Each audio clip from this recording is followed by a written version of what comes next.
¿Alguna vez habéis leído el prospecto de una caja de Nolotil o de paracetamol? Por no hablar de otros medicamentos más extraños.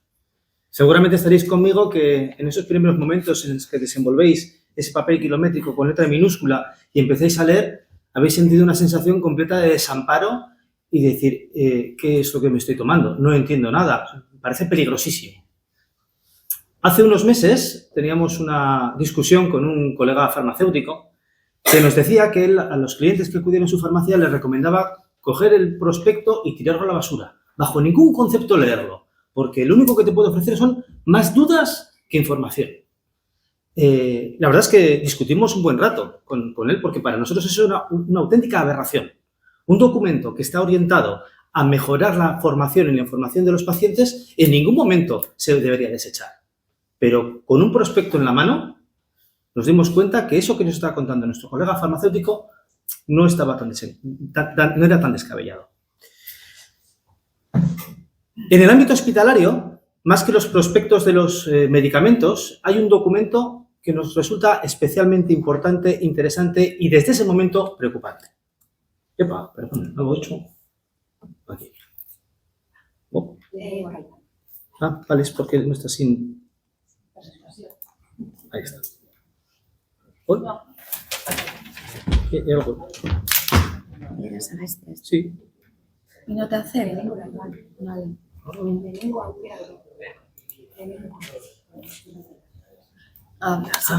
Es la última, vale. Vale, es la última, claro. Claro, es que primera y última. No lo sabíamos aún. Ahí está. Qué casco.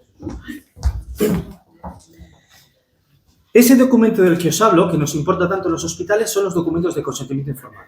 Los documentos de consentimiento informado es la herramienta, es el mecanismo que tenemos en los hospitales y en los centros sanitarios para permitir a los pacientes tener toda la información que necesitan y que puedan ellos tomar una decisión al respecto de un tratamiento o un proceso terapéutico que vayan a recibir. Es tan importante que lo que tiene que haber en ese documento y cómo se tiene que hacer viene regulado por ley. La Ley de Derechos y Deberes de los Pacientes viene perfectamente detallado cómo tiene que ser un consentimiento informado. Y ante todo nos dice que un consentimiento informado es un imperativo ético que refleja el derecho de ese paciente a poder decidir. Importantísimo. Y que en ningún caso se trata únicamente de un proceso de obtención de firma, que es algo más allá. Es un proceso de comunicación con el paciente.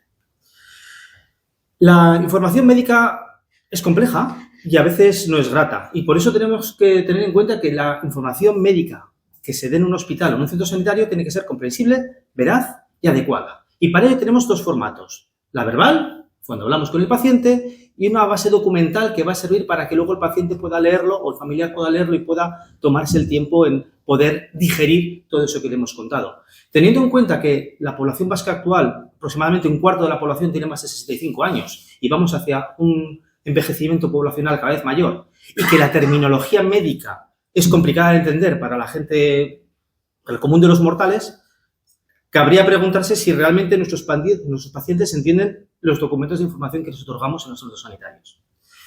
Es una pregunta retórica, porque en realidad la respuesta la tenemos, y no desde hace poquito. Hace ya mucho tiempo que los medios nos están mandando señales.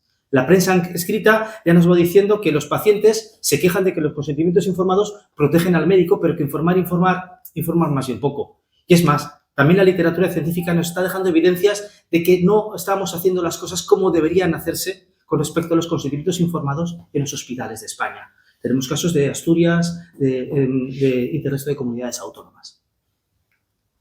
Esto nos plantea un reto en el Hospital Santa Marina. Y el reto que tenemos es, ante esta realidad que no podemos obviar y que no podemos mirar hacia atrás, nos preguntamos qué podemos hacer de una manera eficiente para mejorar esto. Y nos hemos preguntado si la inteligencia artificial generativa podría ayudarnos a reescribir esos documentos de consentimiento informado que ya sabemos que son subóptimos para que puedan resultar más legibles y comprensibles para la población general. Y este es nuestro reto. ¿Cómo lo hemos hecho? Bueno, pues en los últimos meses hemos hecho de manera secuencial una serie de pasos hasta llegar al momento actual. Hemos seleccionado una muestra de consentimientos informados del Hospital Santa Marina, en concreto los referentes a las consultas externas del hospital, y hemos analizado lingüísticamente esos documentos para determinar el grado de dificultad de legibilidad que tienen esos documentos. Luego os explicaré cómo.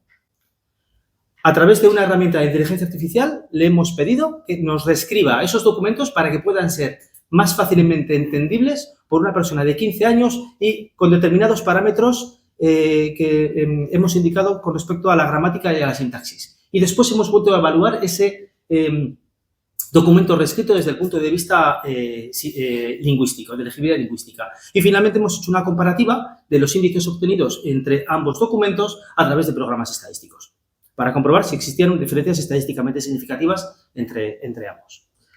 La herramienta que hemos utilizado es Neuroflash. Neuroflash es una herramienta que tiene una versión gratuita, está especialmente orientado a la generación de textos con finalidad de comunicación o marketing digital. Ideal para los consentimientos informados. Elaboramos un prompt normalizado en base a las características que os he mencionado antes y a partir del primer resultado y con una iteración mínima hemos intentado llegar a un resultado final óptimo para finalmente dar un cotejo y una revisión final con el ojo humano, especialmente con el objetivo de comprobar que la información que se daba en el primer documento correspondía con la información que se daba en el segundo documento. Eso lo han hecho los profesionales clínicos del hospital. La legibilidad lingüística la hemos mirado a través de diferentes herramientas validadas que existen ya en la literatura. Cuando hablamos de legibilidad lingüística podemos hablar de diferentes parámetros del mundo de la comprensión del texto. Probablemente el más importante sea el de la perspicuidad. La perspicuidad es la capacidad que tiene un texto para ser entendido por una persona. Y existen varios índices que permiten medirlo. Dos de ellos son el índice de Siglis-Pazos, que se correlaciona con una escala de dificultad que se llama la escala INFLEX. El segundo parámetro que hemos evaluado es la comprensibilidad del texto utilizando el índice de Crawford. El índice de Crawford nos dice el número de años de escolarización que necesitaría una persona para poder leer un texto. Y por último, el tiempo de lectura, el número de minutos que requiere una persona para poder leer ese texto. Esto lo hemos hecho con el antes y después del proceso de reescritura mediante inteligencia artificial mediante la aplicación online que es legible.es. Nuestros resultados. Analizamos, como os he dicho, 11 consentimientos informados. En la fase previa detectamos de esos 11, 9 que eran subóptimos, es decir, que no tenían un nivel de legibilidad adecuado para la población general, que podríamos considerar difíciles. Finalizado el proceso, los 11 consentimientos informados consiguieron niveles de legibilidad óptimos.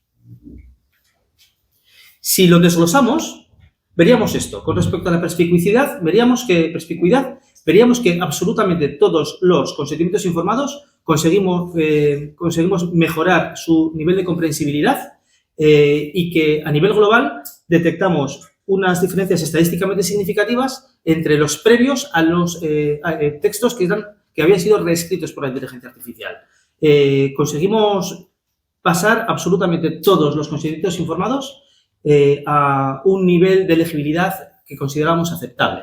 Cuando consideramos un nivel de legibilidad aceptable, estamos hablando que pueden ser leídos por personas con un nivel de educación primaria.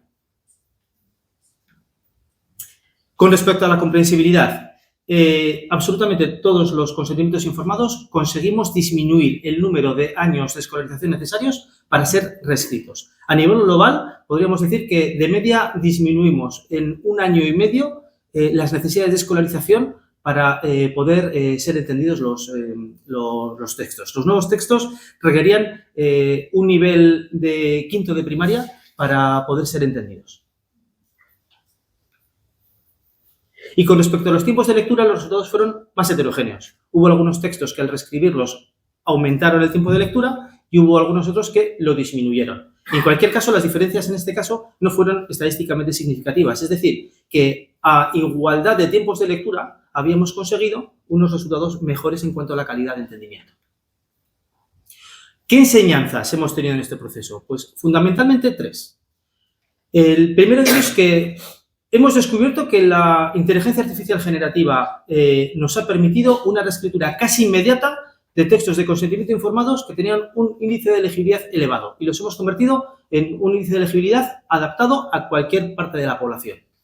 Y en segundo lugar es que este proceso nos ha ahorrado muchísimo tiempo, esfuerzo y con un resultado óptimo. Es decir, estamos hablando de conceptos de eficacia en el mundo de la administración pública. Y además utilizando una herramienta que no es necesario pagar, que es gratuita. ¿Qué visión de futuro tenemos? Creemos que esto es fácilmente escalable. Además, en varios escalones.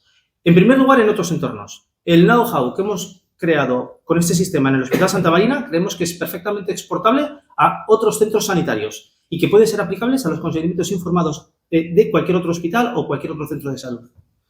En segundo punto, también creemos que puede ser exportable a cualquier otro contexto. Lo que hemos conseguido hacer con documentos de consentimiento informado lo podemos hacer de la misma manera en cualquier otro documento orientado a información al paciente. Véanse prospectos de medicamentos o guías de pacientes.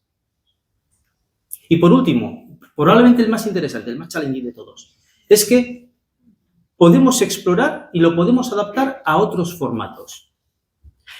En realidad hemos ido un poquito más allá de lo que os he contado aquí. Estamos experimentando nuevas cosas, todavía con resultados no del todo óptimos, pero que en breve van a ser una auténtica realidad. A partir de esos documentos reformulados de consentimiento informados perfectamente legibles, hemos construido con otras inteligencias artificiales guiones de vídeo. Y con otra inteligencia artificial hemos transformado ese consentimiento informado en un vídeo. A día de hoy, la inteligencia artificial generativa de vídeos no es suficientemente fuerte como para generar unos vídeos totalmente óptimos, pero en muy poquito tiempo lo van a ser. Y vamos a ser capaz de transformar un consentimiento informado completamente infumable para un paciente en un vídeo informativo muchísimo más amable y humanizado. Muchísimas gracias.